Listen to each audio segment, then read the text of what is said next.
Well, to the Middle East now, and Hezbollah has confirmed the death of Haytham Ali Tabatabai after an Israeli strike on Beirut.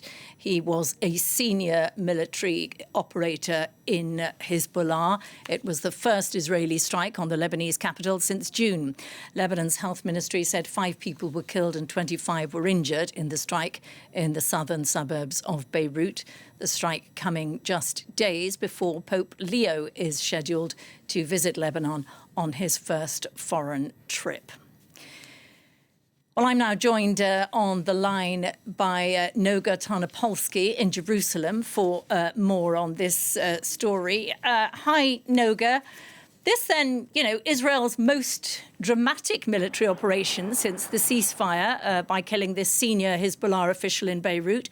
What are the possible consequences of this? That's right, Angela. It is significant, and it seems to me also significant that the United States appears to be on board. There was some, I would say, contradiction in public yesterday with Israel immediately after this operation to eliminate the new, it has to be said, the new Hezbollah military chief of staff. Israel immediately said that the United States had been informed ahead of time. The United States almost immediately then said no, it hadn't, that it had discovered this almost immediately after the fact.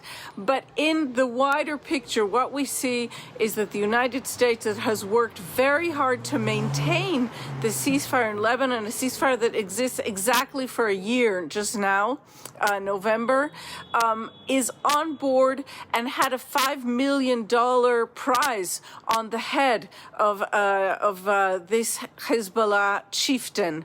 So what we're seeing is Israel stretching the bounds of the ceasefire.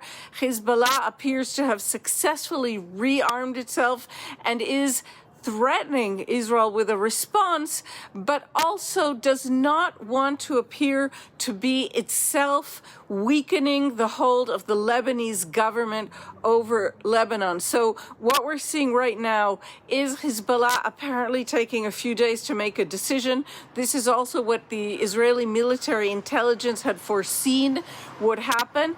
But of course, Israeli towns up north have again been emptied of citizens who are very frightened of a possible renewal of the war there, which is not at all beyond the possibility. And we're seeing an Israeli government here trying mightily to persuade the population of these towns and cities up in the north of the country that have never recovered from the war itself, that Israel is again a safe country. Israelis appear to be, after 2 years and 2 months of war, Israelis appear to be much less impressed by these targeted killings of military chiefs of terror groups than they were at the start of this period. While we have you, Noga, I want to ask you about another issue, which is this announcement yesterday by the Israeli Army's Chief of Staff, Eyal Zamir, detailing the dismissal of senior officers and acknowledging the failure of the military to protect Israelis on October the 7th. I think we can take a listen to what he said, if you just bear with us. The IDF is committed to a thorough and professional investigation of everything that happened that terrible day, and out of this commitment, I have taken a series of steps to advance the issue. My conclusions present an undeniable picture. The IDF failed in its primary mission on October 7th to protect the citizens of the State of Israel. This is a serious, resounding, and systemic failure. So, 2 years, more than 2 years after October the 7th, the Israeli army is conducting this internal probe. Can you give us an idea what these measures against these military officers amount to, and how big is this probe, and will it go wider? That is really the fundamental question, Angela. In other words, will there ever actually be a national commission of inquiry, as the Israeli law demands, into the catastrophe the worst security disaster in Israeli history that took place on October 7th, 2023, in which the army failed to protect its citizens, leading to more than 1,200 deaths, more than 250 kidnapped citizens, and a war that is still not completely finished.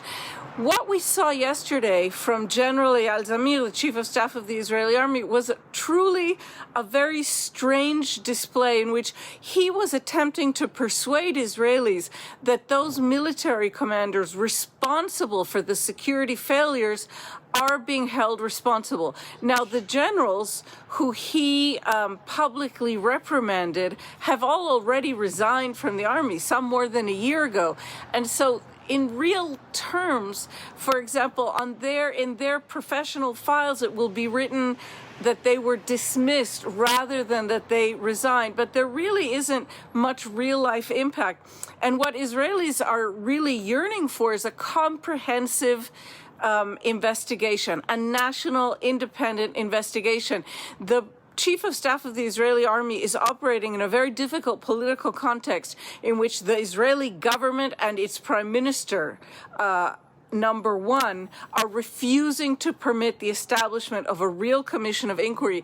And so the army is forced into these sort of acrobatic measures that we saw yesterday, in which specific commanders are being held responsible for the specific failures of their arenas, but we have no overriding picture. For example, Israelis still don't know why the Israeli Air Force failed to get jets into the air within minutes of the start of the Hamas attack.